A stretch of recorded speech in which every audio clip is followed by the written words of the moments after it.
अस्सलामुअलैकुम काबिल कदर व्यूअर्स, आज बात करेंगे मुल्क में बढ़ती हुई महंगाई जिसने आवाम का जीना हराम कर दिया है।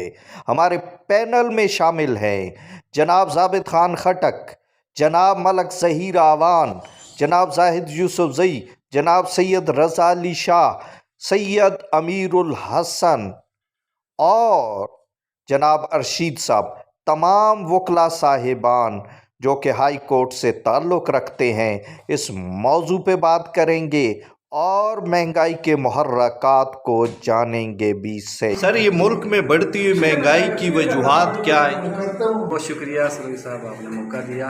मैं समझता हूँ कि जहाँ महंगाई पाकिस्तान में है, इसी तरह पूरी दुनिया में जिस तरह के हालात हैं हुई है इन दिनों में, लेकिन यह है कि पाकिस्तान में कुछ इसलिए भी ज़्यादा हुई है कि यहाँ बद-इत्तेदाली और नाइंसाफ़ी का जो ज़ोर व शोर है उसकी वजह से यहाँ कुछ ज़्यादा ही हुई है।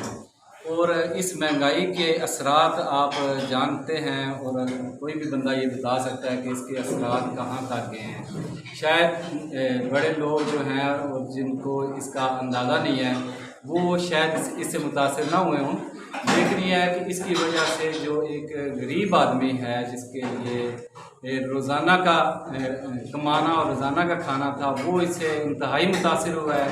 तो ज़ख़ीरा अंदोज़ भी इसमें एक वजह ज़रूर हो सकते हैं जिस तरह कुछ लोगों का ख्याल है, लेकिन यह है कि महंगाई जो है हुकूमत की तरफ से कुछ ज़्यादा ही इस दफ़ा देखने में आई है। शुक्रिया सर। सर, आप बताएं कि मुल्क में बढ़ती हुई महंगाई की वजूहात क्या है? सबसे बड़ी वजूहात मियाँ क्या कहते हैं, प्राइम मिनिस्टर इमरान खान साहब हैं, और उसके बाद दूसरी वजूहात भी इमरान खान साहब हैं, और उसके बाद तीसरी जो है मलक ज़हीर अवान जैसे वर्कर जो इस महंगाई के होने के बावजूद कहते हैं कि जनाब पेट्रोल 500 रुपये हो जाए लीटर, तब भी इमरान साहब के साथ। और ऐसे नज़रियात के जो लोग हैं वो सबसे बड़ी वजह है। शुक्रिया सर। जाहिद यूसुफ ज़ई साहब हमारे इस्लामाबाद के हर दिल अजीज़ वकील हैं और वो इलेक्शन भी लड़ चुके हैं और मुल्क की सूरत हाल पर उनकी गहरी नज़र है। तो जाहिद साहब, आप ये बताएं कि महंगाई की क्या वजूहात हैं? एक जमहूरियत पसंद कौम के लिए ये बड़ी मानीखेज़ बात है कि अगर देखा जाए पाकिस्तान के इस्टेब्लिशमेंट से लेकर अभी तक हमारे मुल्क में जो पार्लियामेंटेरियन सिस्टम है उसमें पॉलिटिकल स्टेबिलिटी नहीं है। अगर एक जमात आ जाती है तो ये पता नहीं होता कि ये ख़ुद आई है या इनको लाया गया है। उनके लिए फिर मुख्तलिफ़ किस्म के हरबे इस्तेमाल होते हैं। तो महंगाई की तो सबसे जो बड़ी वजह है वो एक स्टेट की, मुल्क की, वो एक GDP पे मुनहसर होती है कि वो कहाँ स्टैंड कर रहे हैं।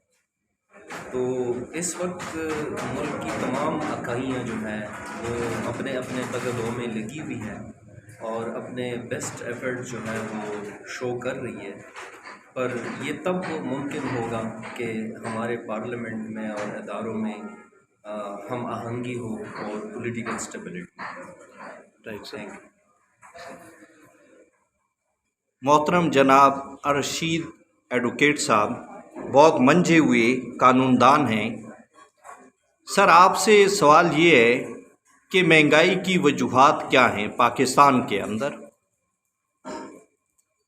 पहले तो आपका शुक्रिया कि आपने मुझे ये मौका दिया कि मैं मुल्की हालात पे बात कर सकूं, लेकिन चूँकि कोई अरसा 5 साल 6 साल से मोहतरम अरशीद साहब ने कहा कि वो 5-6 साल से अनटच है, इसलिए इस पर बात नहीं कर सकते और वो अपने पेशे में और अपनी फाइलों में गुम हैं।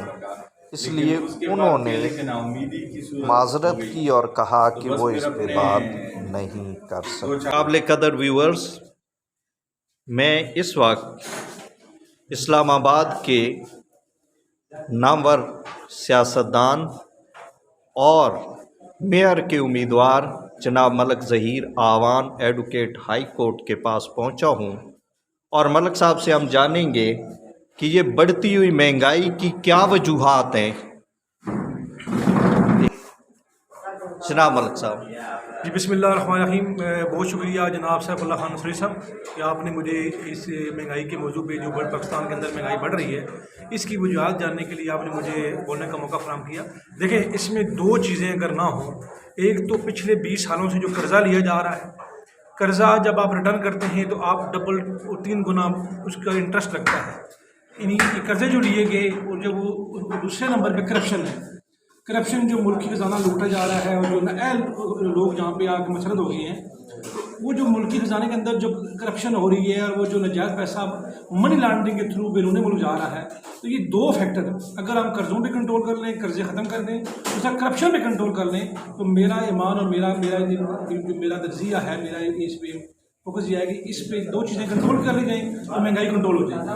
لیکن جب آپ قرضے دے رہے ہیں تو آپ کی چیزیں آٹومیٹکلی بڑھ رہی ہیں۔ اسی طریقے سے کرپشن جب ملکی خزانہ لوٹا جا رہا ہے اس سے بھی آپ کی مہنگائی بڑھتی ہے۔ تو یہی جو بات تھی، خان صاحب بھی شروع میں یہ کہے تھے جب پی ٹی آئی کی حکومت آئی، اس سے پہلے بھی ان کا یہ تھا کہ یہ دو چیزوں، قرضے ختم کریں، دوسرا کرپشن جو کہ کر رہے ہیں ان کو سرعام پھانسی دی جائے۔ ملک صاحب، دوسرا میرا آپ سے سوال ہے کہ جو قرضے بڑھتے جا رہے ہیں تو اس کی وجہ سے پھر جو ہے افراط زر بھی بڑھتا ہے، جس سے مہنگائی بڑھتی ہے، ایسے ہی ہے؟ تو آپ پاس کوئی ایسی تجویز ہے کہ پاکستان خود کفیل ہو اور قرضوں کی لعنت سے جان چھڑا سکے؟ دیکھیں سر، اس میں میں نے پہلے بات کی کہ قرضے جو لیے جا رہے ہیں اس کو، بلکہ اس کا جو بہتر حل یہ ہے کہ جو کرپشن کے پیسے ہیں، جو منی لانڈرنگ کے تھرو پہ بیرون ملک گئے ہیں، جو انہیں لوٹا ہے، جس طرح یہ ابھی سارے تو اکٹھے ہو گئے ہیں اور اکٹھے ہو کر خان صاحب کو کہہ رہے ہیں کہ ہم نو کانفیڈنس کا ووٹ لیں گے، جن کو وزیر اعظم کی سیٹ سے اتاریں گے۔ یہ ان چوروں سے کے پاس جو پیسہ ہے، جو انہیں لوٹا ہے اس ملک کو، اس کو واپس لائیں۔ وہ اتنا پیسہ، اگر وہ پیسہ ہی واپس کر دی جائے تو میرے خیال میں قرضے بھی ختم ہو جائیں گے اور مہنگائی بھی ختم ہو جائے گی۔ آخر میں انتہائی شکر گزار ہوں تمام دوستوں کا کہ انہوں نے اپنا قیمتی وقت نکال کر میرے پروگرام میں شرکت کی۔ تمام دوستوں کا بے حد شکریہ، اور اللہ تعالیٰ انہیں خوش رکھے۔ دوستو، آپ سب کا بھی بے حد شکریہ کہ آپ نے بہت صبر کے ساتھ اس پروگرام کو سنا